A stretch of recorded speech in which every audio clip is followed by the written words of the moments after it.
noite, que traz como título a recompensa dos fiéis. Repete comigo: a recompensa dos fiéis. Ela está baseada em Apocalipse, o último livro da Bíblia, no capítulo 2, apenas na expressão do verso 10, e mais ainda, apenas a última frase do verso 10. Não precisa ser todo o versículo 10, mas apenas a última frase do versículo 10 do capítulo de número 2 do livro de Apocalipse, que diz assim, é uma expressão muito conhecida dos leitores da Bíblia Sagrada, que diz assim: ser fiel até a morte, e dar-te-ei a coroa da vida. Amém? Diga: ser fiel até a morte, e dar-te-ei a coroa da vida. Podemos assentar, que Deus nos abençoe. Meus amados, os melhores expositores bíblicos, eles dizem que essa expressão, ser fiel até a morte, ela ficaria melhor se fosse ser fiel mesmo diante da morte. Ela não significa apenas até quando a morte chegar, mas ela significa muito mais, mesmo diante da morte, mesmo numa circunstância de perigo de morte, ele manda ser fiel. Mas, meus queridos, a palavra fidelidade, fiel, ou seus sinônimos, eu diria que para essa geração de cristãos atuais, principalmente essa geração contemporânea, ela não é uma palavra muito apreciada. Não é muito apreciada. Eu diria que esta geração de crentes atual, ela gosta mais, ela aprecia mais, talvez palavras um pouco mais agradáveis, talvez um pouco mais suaves, palavras como vitória, palavras como bênçãos, palavra como sucesso, palavra como prosperidade, ou alguma coisa que o valha. Eu diria que são palavras que para essa geração de hoje, é evidente que há exceções, em toda regra há exceção, mas eu diria que para a grande maioria, essas palavras que eu acabei de citar são palavras muito mais apreciadas do que a palavra fidelidade, do que a palavra fiel. Mas eu quero dizer uma coisa para você nessa noite: para aquela pessoa que almeja o bem maior que um ser humano pode conseguir, pode ter, que é a vida eterna com Deus, que é, ao partir desta vida e deste mundo, poder ir morar com Deus eternamente no céu. Para essas pessoas, elas não podem ignorar esta palavra fidelidade, fiel.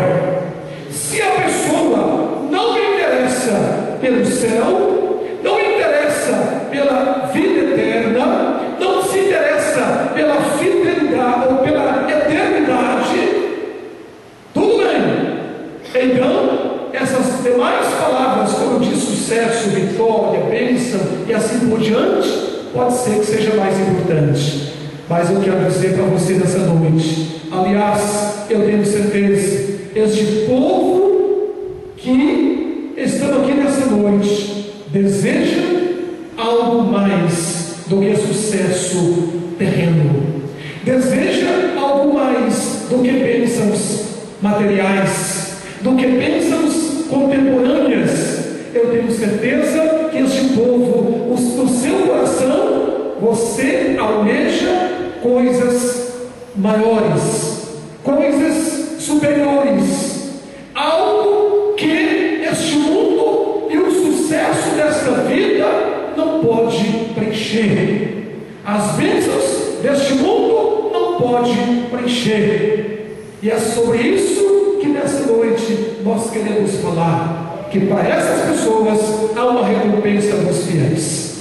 Meus irmãos, interessante a história do servo de Deus, tanto no Antigo Testamento como no Novo Testamento, não deixa dúvida, meus amados, sobre a importância que se dava à fidelidade, mesmo em situações onde a vida estava em perigo, mesmo em situações que a morte seria iminente. Mas nós podemos perceber que eles não se importavam com isso, porque a palavra fidelidade para eles falava mais alto. Se nós tivéssemos tempo, eu iria extrair da Bíblia Sagrada nessa noite várias passagens, várias situações onde isso ficou evidente. Mas como o nosso tempo não é longo para a mensagem, eu gostaria apenas de falar sobre duas situações, uma no Antigo Testamento, outra no Novo Testamento, situações que ficou bem evidente da importância que se deu à questão da fidelidade. Meus queridos, no capítulo 3 do livro do profeta Daniel, eu sei que você que conhece a Bíblia Sagrada, você que é um estudante da palavra de Deus, tem conhecimento daquilo que vamos falar. No capítulo 3, ali pelos versos 17 e 18, a palavra de Deus fala sobre 3 servos de Deus, jovens judeus, que haviam sido levados para a Babilônia como escravos, para serem treinados para servir ao grande rei Nabucodonosor. Eram Sadraque, Mesaque e Abednego. Sadraque, Mesaque e Abednego.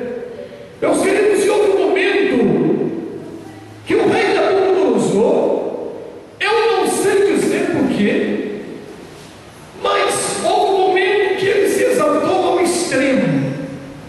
Ele era, como diz naqueles dias, o bambambam na época. E para talvez consolidar essa fama dele, a Bíblia diz que um dia ele mandou levantar uma estátua no campo de Dura, é uma região lá de Babilônia. Essa estátua, embora no livro do profeta Daniel não diga, mas os melhores historiadores bíblicos são unânimes em dizer que essa estátua era dele próprio. Era, como diz assim, uma idolatria. Era uma exaltação da sua própria pessoa. Ele se considerava como se fosse um Deus. E, segundo os historiadores, essa estátua tinha cerca de 30 metros de altura. Vai pensando aí na sua mente. 30 metros de altura por 3 metros de largura. Era algo monumental, era algo fantástico. Eu acredito que jamais em outro reino alguém fizera algo parecido. Mas o pior ainda, ele mandou passar um pregão, um anúncio por todo o seu reino, que todos deveriam vir, e quando eles ouvissem os instrumentos tocar, toda a sua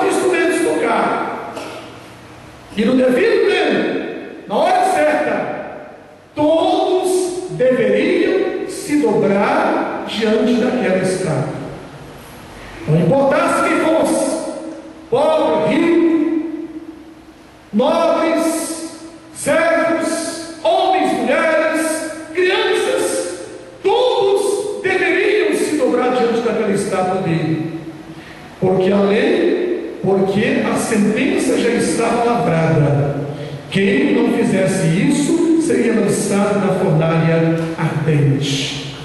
A sentença era prévia, todos já sabiam o que aconteceria a quem desobedecesse. Meus amados, e a palavra de Deus fala que eles passaram, marcou-se um dia, tocou seus instrumentos, e as pessoas, ao ouvir os instrumentos, iam se dobrando. É evidente que todo ser humano tem amor à sua própria vida. Eles devem ter pensado: eu que não vou morrer à toa, eu nem vou salvar a minha vida. Mesmo que não cresça de verdade que aquela estátua era um Deus, mas eles amavam mais as suas próprias vidas, dobravam o seu joelho. E a Bíblia Sagrada diz que todos dobraram os seus joelhos diante daquela estátua. Mas espera aí, todos, menos 3. A Bíblia não diz naquele momento onde estava Daniel. Não sabemos. Pode ser que estivesse cuidando dos negócios do rei por um dos cantos. Mas Sadraque, Mesaque e Abednego eram servos do mesmo Deus que eu e você que está aqui nessa noite servimos. O Deus que fez os céus e a terra, o Deus que domina sobre os mares, o Deus que cuida de mim, o Deus que cuida de você, o Deus que não te deixa faltar nada, o Deus que te cura, o Deus que te liberta, o Deus que te salva. Ele também cria esse Deus, eles criam esse Deus, e eles não dobraram os joelhos. Quando os comandantes viram aquilo, aquela desobediência, foram imediatamente falar com o rei e disse: ó rei, não é verdade que o senhor mandou passar um pregão, mandou passar um anúncio que todos deveriam dobrar-se diante daquela estátua quando ouvissem a música tocar? É verdade, rei. Pois é, rei, todos se dobraram, mas 3 dos jovens que vieram lá de Judá não fizeram isso. Eles desafiaram a tua ordem. É mesmo? É.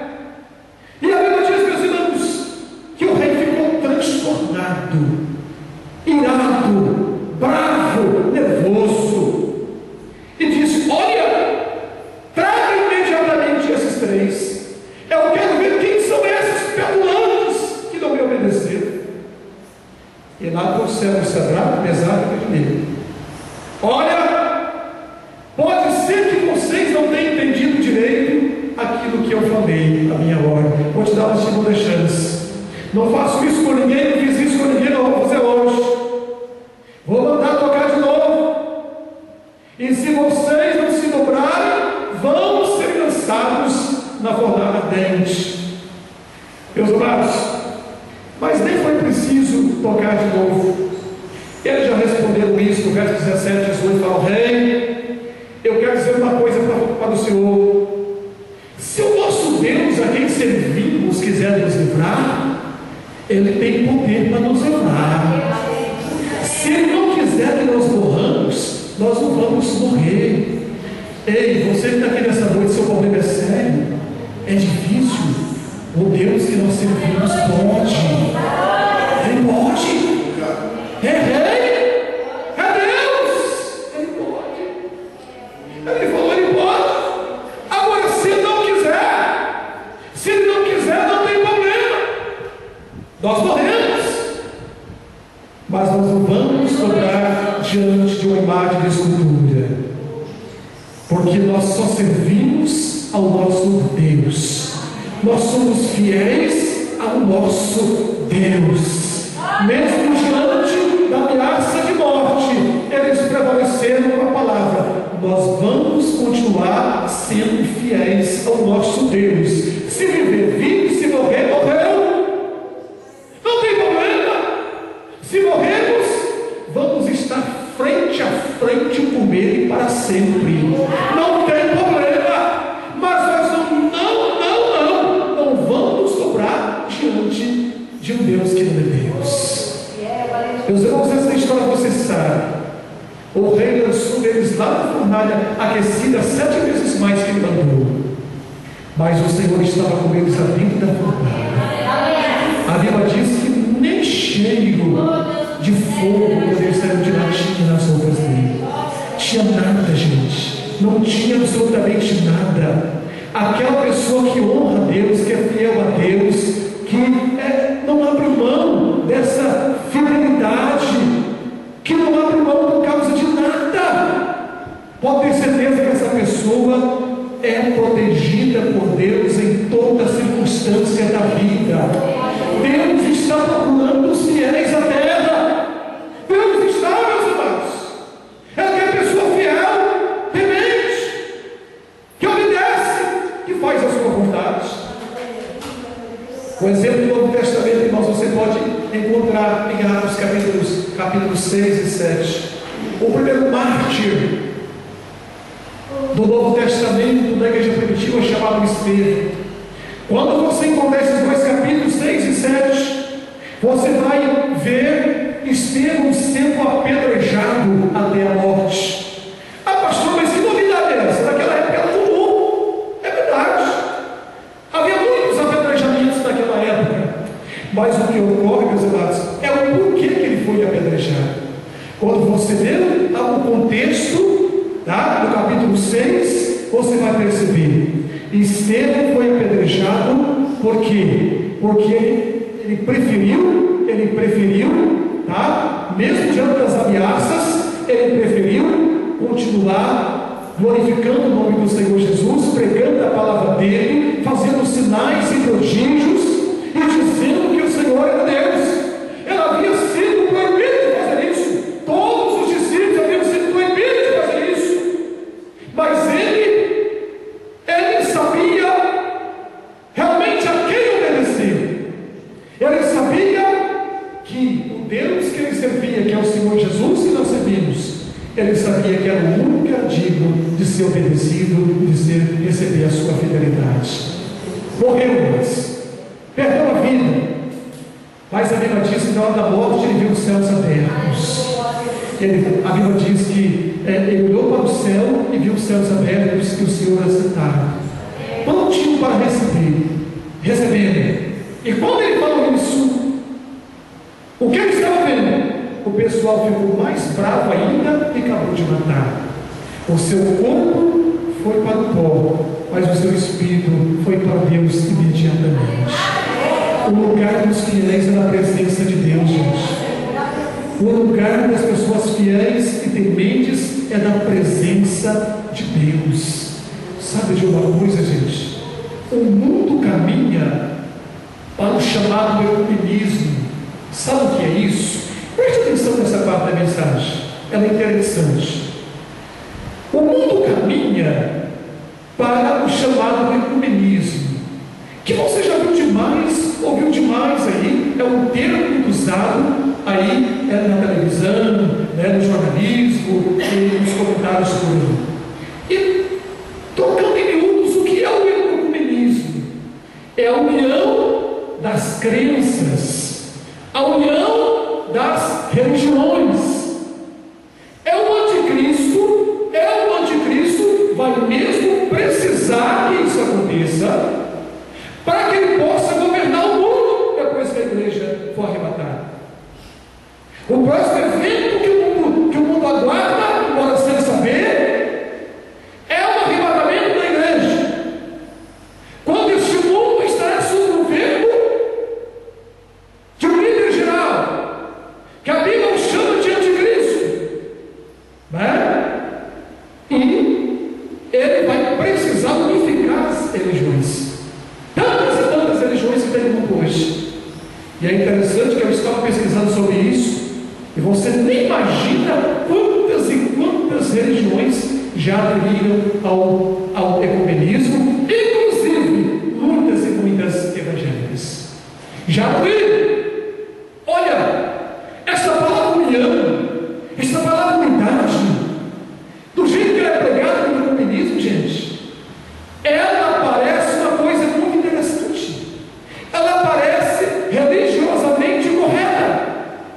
Afinal de contas, qual é a linguagem deles nisso? Não.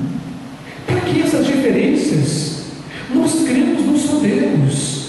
Só existe um Deus. Cada um tem uma maneira de cultuá-lo. Cada um tem sua maneira de servi-lo. Mas, na verdade, no final das contas, todos têm o mesmo objetivo. Temos que amar uns aos outros. E assim por diante. Um crente inadvertido, desavisado, quando eu ouvi isso, mesmo. Correto. Está certo. União. Unidade. A Bíblia fala sobre união, unidade. Eu quero que você entenda uma coisa. Preste atenção no que está escrito em 2 Coríntios, capítulo 15, verso 8. Porque nada podemos contra a verdade, senão a favor da própria verdade. O cristão só se une em torno da verdade. E essa verdade tem que ser uma verdade bíblica. Tem que estar baseada no que a palavra de Deus fala. Fora disso, não é verdade? Não há verdade fora da palavra de Deus. Ela é a verdade, porque ela fala sobre Jesus, que diz: eu sou o caminho, a verdade e a vida. Então, meus amados, o ecumenismo, ele vai tentar unir todos em torno de uma falsa religião. E você poderia falar: pastor, tudo bem, mas e daí? E daí, meus amados, como sempre aconteceu em toda a história da igreja, todas as religiões no final das contas vão acabar se unindo ao ecumenismo, mas como religião, mas não como todos, como povo, todos, porque sempre há um remanescente fiel, sempre há um povo diferente, separado, que quando isso acontecer, eles saem fora. Eles falam: não, eu não vou me unir a isso, não. Eu quero ser fiel ao meu Deus. Eu vou continuar obedecendo ao meu Senhor. Eu vou obedecer a palavra do Senhor. Será que você que está aqui nessa noite está preparado para pertencer a esse remanescente fiel? Será que você está preparado, meu amigo, minha amiga? Você deseja mesmo ir para o céu? Você deseja mesmo a salvação eterna?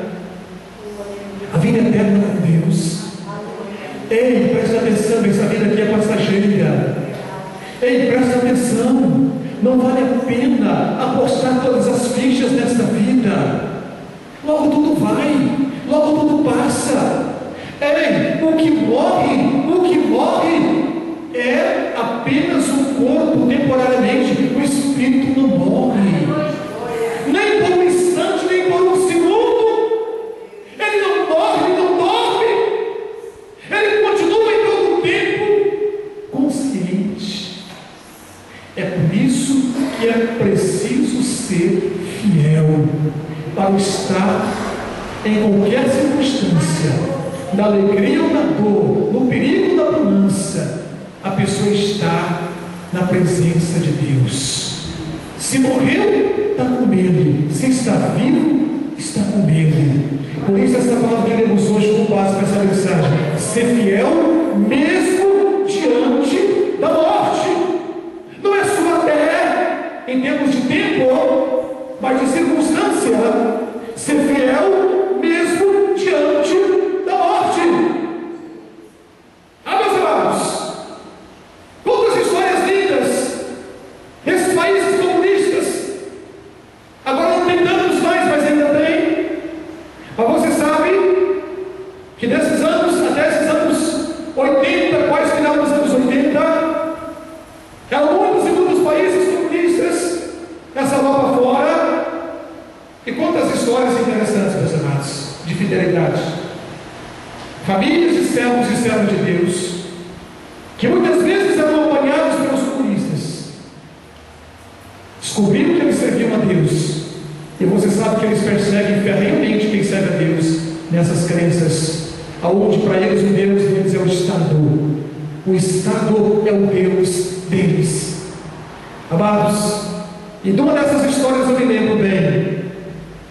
A família de um missionário era ele, a esposa e um filhinho. E um dia a polícia os apanhou e levou presos. E no dia de executar a sentença, perguntaram para eles, né? Você está disposto a esquecer essa questão de fé? Disseram que não. Havia um buraco no chão enorme, né? E colocaram a esposa dele e o filho dele. E começaram a jogar terra, a enterrar, e o missionário lá de fora. E o algoz dizendo: e aí? Vai deixar sua esposa e o filho morrer? Basta você negar esse Jesus que você prega. Basta você esquecer essa questão de fidelidade, de fé nesse Jesus. Esquece isso. E nós vamos tirá-lo de lá, matricular o seu filho na melhor escola da cidade e também dar o melhor emprego para você e para sua esposa. Ele disse não. E eles continuaram jogando terra, a terra foi subindo. A hora que estava por aqui, né? Aquele pai, naquela ânsia, naquele desespero, eu fico pensando como que ficou no coração de um pai naquele instante, meu filho naquela situação. E naquele momento, no momento de fraqueza, ela já ia abrir a boca para dizer para o algoz: olha, tira meu filho daí e a minha esposa, que eu vou negar. Oh meu Deus! Mas naquele instante, a esposa gritou primeiro e disse: não!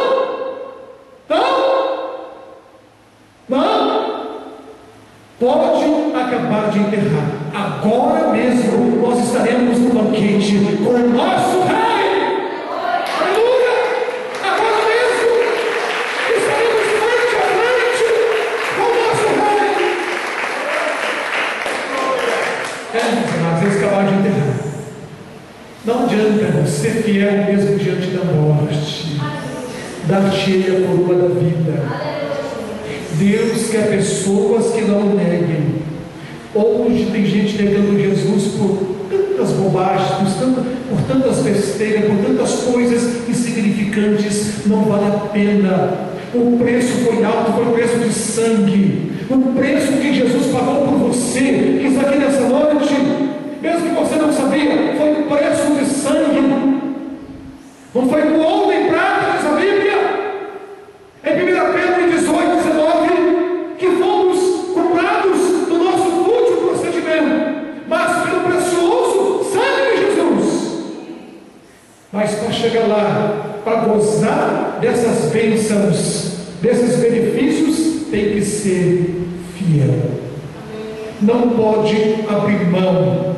Se tiver que morrer, morra. Se tiver que abrir mão de alguma coisa, abra. Nada é mais importante do que a vida eterna com Deus. Ele mesmo disse que vale ganhar o mundo inteiro e perder a sua alma. Há muitos adversários da nossa fé. Há muitas coisas tentando nos tirar da presença de Deus e tirar a nossa lealdade a Deus. Cuidado, não permita. Amém? Não deixe a esposa, esposo, marido, namorado, namorada, chefe, emprego, dinheiro, não sei mais quem, posição social. Não deixe nada tirar você da presença de Deus. Não deixe nada mirar a sua fé, meu querido. Não deixa, não permita. O preço foi alto, Jesus pagou, supriu demais por mim e por você. Supriu demais. Jesus sofreu demais. Para muitos cristãos hoje, servir a Deus é uma brincadeira. Não é nada, querido, não pode ser brincadeira. É coisa muito séria. Mas vale a pena.